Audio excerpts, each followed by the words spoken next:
27ویں رجب ہے. آقا تو ام ہانی رضی اللہ تعالی عنہا کے گھر سو رہے تھے, آرام فرما رہے تھے. جبریل امین آئے, قدموں کو بوسہ دے کر عرض کیا حضور رب بلا رہا ہے. وہاں حضرت موسیٰ خود عرض کر رہے ہیں یہاں بلایا جا رہا ہے. تبارک اللہ شان تیری, تجھی کو زیبا ہے بے نیازی, کہیں تو وہ جوش لنترانی, کہیں تقاضے وصال کے تھے. یہاں بلایا جا رہا تھا. آپ ذرا غور کیجئے, ساری کائنات میں اور کوئی نہیں جس نے اپنی آنکھوں سے رب کا دیدار کیا ہو. یہ فقط میرے آقا کی شان ہے. یہ معجزہ ہے نبی پاک کا جو سرکار علیہ الصلوۃ والسلام کے مرتبے کے مطابق ہے. اور اسی بات کو ہم صلاۃ و سلام میں کئی بار سنتے ہیں. آج اس بات کو سمجھنے کے بعد پڑھو تو اور لطف آئے گا. شاعر لکھتے ہیں نا, قصہ طور و معراج سمجھے کوئی. Try to understand difference. دیکھو طور اور معراج, قصہ طور و معراج سمجھے کوئی, فرق مطلوب و طالب کا دیکھے کوئی. ایک طرف التجا تھی, طالب تھے حضرت موسیٰ, اور یہاں حبیب پاک مطلوب ہیں. فرق مطلوب و طالب کا دیکھے کوئی, کوئی بے ہوش جلووں میں گم ہے کوئی. وہاں وہ بے ہوش ہو گئے اور آقا جلووں میں گم ہیں. کوئی بے ہوش جلووں میں گم ہے کوئی, کس کو دیکھا یہ موسیٰ سے پوچھے کوئی. آنکھ والوں کی ہمت پہ لاکھوں سلام. تو ایک معجزہ تو یہ. اب دوسرا کون سا معجزہ ہے جو نبی پاک کی شان کے لائق, آپ کے مرتبے کے لائق, اتنا بڑا معجزہ کہ جس معجزے کو اعظم المعجزات کہا گیا, سب سے بڑا معجزہ اس کو کہا گیا. ٹھیک ہے, دا بگیسٹ میریکل, سب سے بڑا معجزہ. اور وہ معجزہ ہے قرآن مجید فرقان حمید. اور کمال کی بات یہ ہے, اور معجزے جتنے ہوئے نا ہم سن ہی رہے ہیں, ایمان تازہ کر رہے ہیں. دیکھا نہیں, ہم میں سے کس نے دیکھا چاند کو 2 ٹکڑے ہوتے, کس نے دیکھا سورج کو واپس پلٹاتے ہوئے. ہم نے ابو جہل کی ہاتھوں میں کنکریوں کو کلمہ پڑھتے بھی نہیں دیکھا. ہم نے حدیبیہ کے مقام پر نبی پاک کی مبارک انگلیوں سے فوارے جاری ہوتے بھی نہیں دیکھے. یہ تو صحابہ تھے جو اپنی آنکھوں سے شب و روز معجزات دیکھتے. کبھی شجر سلام کرتے, کبھی حجر سلام کرتے, کبھی اونٹ آ کر سجدہ کرتا نبی پاک سے جناب, کبھی جانور کلام کرتے. صبح و شام صحابہ یہ معجزات دیکھتے. ہم فقط سن رہے ہیں, سننے میں اتنا لطف آتا ہے, دیکھنے کا عالم کیا ہوگا. ہر کوئی فدا ہے بن دیکھے, دیدار کا عالم کیا ہوگا. مگر اے عاشقان رسول, مدنی چینل کے ناظرین, سب سے بڑا جو معجزہ ہے وہ ہمارے درمیان ہے. جی ہاں, وہ تو ہم دیکھ سکتے ہیں نا, ہم اسے تو محسوس کر سکتے ہیں, اس کی برکتیں تو لوٹ سکتے ہیں. قرآن کا اعجاز دیکھو, آج بھی 1400 سال سے زیادہ عرصہ گزر گیا ہے, زبر زیر پیش کا فرق نہیں آ سکتا. رب نے اپنی کتاب کی حفاظت کا ذمہ خود لیا ہے.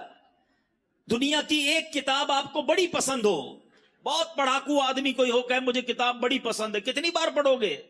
2 بار, 4 بار, 5 بار, 6 بار. پھر آپ کہو گے یار بہت پڑھ لیا, بور ہو گیا, لائبریری میں رکھ دو. قرآن کا اعجاز یہ ہے, 1000 بار پڑھو, ہر بار نیا لطف دیتا ہے. قرآن سے جی نہیں بھرتا, قرآن سے دل نہیں اکتاتا. ارے بندے کو عربی نہ آئے, صحیح قرآن پڑھنے والا مل جائے, قاری پڑھتا رہے, بندہ رونا شروع کر دیتا. یہ وہ چاشنی ہے, یہ وہ نور ہے, یہ وہ رکت ہے جو قرآن اپنا اعجاز آج بھی دکھاتا ہے. یہ پیارے آقا کا معجزہ آج بھی میں اور آپ اپنی آنکھوں سے دیکھ سکتے ہیں. 5-6 سال کا بچہ ہوتا ہے, اپنے گھر کی زبان سیدھی بولنا نہیں آتی, مگر پورا قرآن اسے زبانی یاد ہو جاتا ہے. یہ قرآن کا کمال نہیں تو کیا ہے, ہمارے سامنے ہے. اور کتنے فضائل ہیں قرآن کے, کتنی حدیثیں ہیں قرآن کی جناب فضائل کے اندر, مگر آج ہمارے پاس قرآن پڑھنے کا ٹائم نہیں ہے.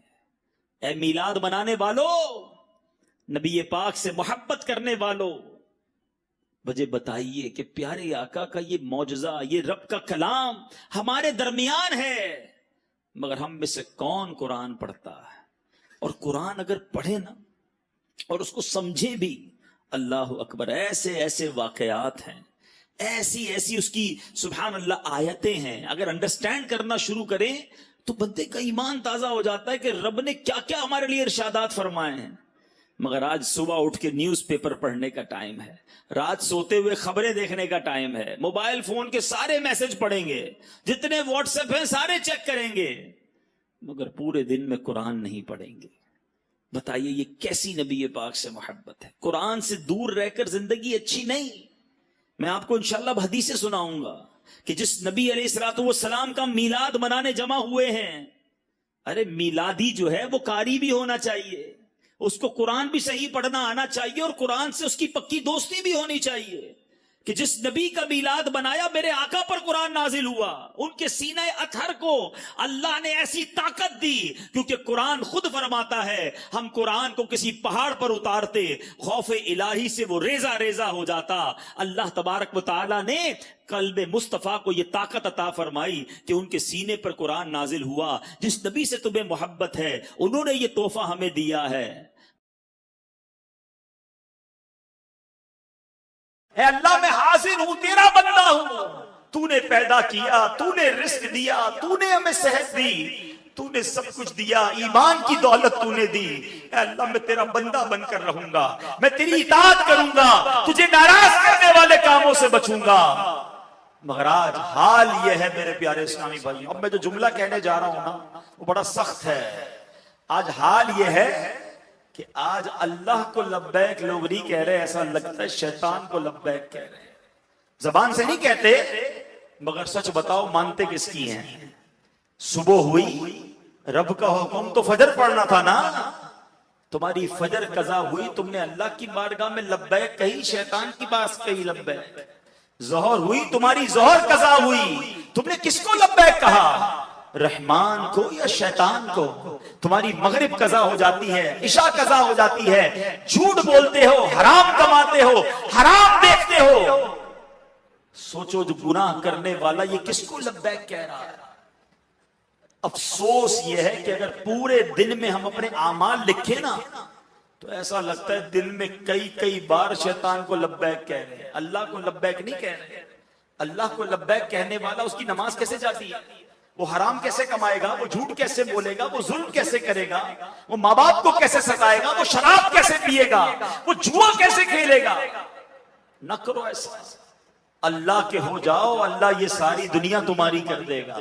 ابھی بھی لوگ کہتے ہیں یار بس یہ بیان بالکل صحیح ہو رہا ہے, لیکن یار بس 5-7 سال ذرا کام کو ٹائم دے دوں, فیملی کو ٹائم دے دوں, ذرا عیاشی کر لوں, جوانی گزار لوں, پھر میں نے اللہ ہی کرنا ہے, میرا اور کام کیا ہے.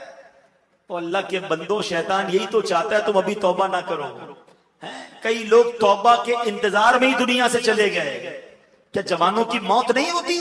یاد رکھیے گا, ان کے جو غلام ہو گئے, ان کے جو غلام ہو گئے, وقت کے امام ہو گئے, نام لیوا ان کے جو ہوئے, ان کے اونچے نام.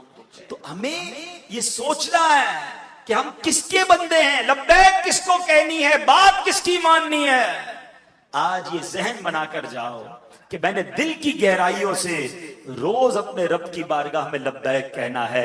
ادھر مؤذن فجر کی اذان دے گا, ادھر میں نے لبیک کہہ کر مسجد میں حاضر ہو جانا ہے. ادھر ظہر کی اذان ہوگی, میں نے دل میں لبیک کہنا ہے, اے اللہ میں حاضر ہوں, نماز کے لیے حاضر ہونا ہے. آپ کے سامنے حرام روزی آ رہی ہے, آپ نے حرام روزی کو ٹھکرانا ہے اور رب کی بارگاہ میں کہنا ہے لبیک اللہم لبیک, مولا میں حرام نہیں کماؤں گا. حرام کام کرنے کو جی چاہے, کوئی دوست بلائے, شیطان برگلائے, نہیں, لبیک کہہ چکا, اللہ کا بندہ ہوں, حرام کی طرف نہیں جاؤں گا. ذکر کیجئے, درود پڑھیے اور زندگی سنتوں کے مطابق گزاریے. اس طرح کی جب زندگی گزاری نا تو پھر انشاءاللہ قبر میں بھی چین ہوگا, محشر میں بھی چین ہوگا, اور اللہ نے چاہا مکے مدینے کی حاضریاں اور وہاں جا کر بھی لبیک پڑھنا نصیب ہوگا.